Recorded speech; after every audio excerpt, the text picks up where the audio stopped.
आज से तकरीबन 2 दशक पहले मैक्सिको की नदियों में एक छोटी मछली की प्रजाति हुआ करती थी, लेकिन 90 के दशक में ये प्रजाति खत्म हो गई। यह प्रजाति पूरी तरह से विलुप्त भी हो गई। मगर एक बार फिर से इस प्रजाति की मछलियां मैक्सिको में पाई जाने लगी हैं। इनकी वजह है वैज्ञानिक। दरअसल में वैज्ञानिकों ने अपनी निपुणता से ये चमत्कार कर दिखाया है। इस प्यारी मछलियों की प्रजाति को वापस जिंदा किया है। यहाँ जिंदा करने का मतलब वापस उसी प्रजाति की संख्या को बढ़ाना है। दरअसल में पश्चिमी मैक्सिको की नदियों में तैरने वाली इन छोटी मछलियों का नाम टकीला स्प्लिटफिन है, या फिर इसे जुगो नेटिकस टकीला कहा जा सकता है। वैज्ञानिकों ने सिर्फ इस मछली को पैदा करने के लिए रिसर्च नहीं किया, बल्कि उन्होंने स्थानीय लोगों को इन्हें बचाने के लिए जागरूक भी किया, ताकि इस मछली की प्रजाति को वापस खत्म होने से बचाया जा सके। इस काम के लिए सामुदायिक तौर पर लोगों ने वैज्ञानिकों की मदद की। इस विलुप्त हो चुकी मछली को बचाने की मुहिम 2 दशक से चल रही है।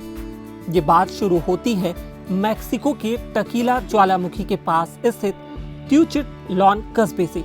यहाँ पर आधा दर्जन स्टूडेंट्स को इस हथेली के आकार की मछली के विलुप्त होने की चिंता थी।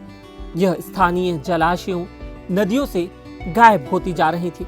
वजह साफ थी प्रदूषण और इंसानी गतिविधियां और गैर स्थानीय मछली की प्रजातियों का आना। अब नदियों, तालाबों और जलाशयों में तो टकीला स्प्लिटफिन खत्म हो चुकी थी। ऐसे में चिंता ये थी कि आखिर इस प्रजाति को बचाने के लिए इनका प्रजनन जरूरी है, और प्रजनन के लिए मछलियों का मिलना जरूरी है। फिर ऐसे में उन लोगों को खोजा गया जो मैक्सिको में ही इन मछलियों को अपने एक्वेरियम में रखते थे। उन्हें इस मछली की खत्म होती प्रजाति के बारे में बताया गया। लोगों ने वैज्ञानिकों की मदद की और अपनी मछलियां दे दी। इन मछलियों को बड़े एक्वेरियम में डाल दिया गया ताकि ये आपस में प्रजनन कर सकें, और कुछ ही सालों में इतनी मछलियां पैदा हो गईं कि ओमार डोमिंगवेज ने कुछ मछलियों को ट्यूचिटलॉन नदी में छोड़ दिया, और इस तरह से ये एक लुप्त होती प्रजाति वापस से जीवंत हो उठी। इस वीडियो में इतना ही। देश और दुनिया की बाकी तमाम खबरों के लिए देखते रहिए, पढ़ते रहिए लल्लूराम.com।